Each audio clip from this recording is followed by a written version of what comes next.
جعل اللہ الکعبۃ البیت،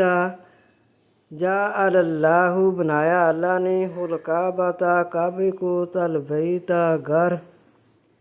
الحرام عزت والا، قیاما للناس قائم رہنا واسطے لوگوں کے، والشہر الحرام اور عزت والے مہینے کو بھی، والہدیہ اور قربانی والے جانور کو بھی، والقلائد اور پٹے والے جانوروں کو بھی،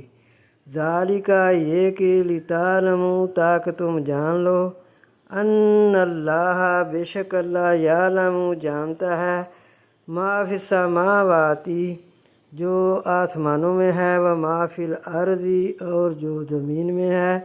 وان اللہ اور بے شک اللہ بکل ساتھ ہر شیء چیز کے علیم جاننے والا ہے۔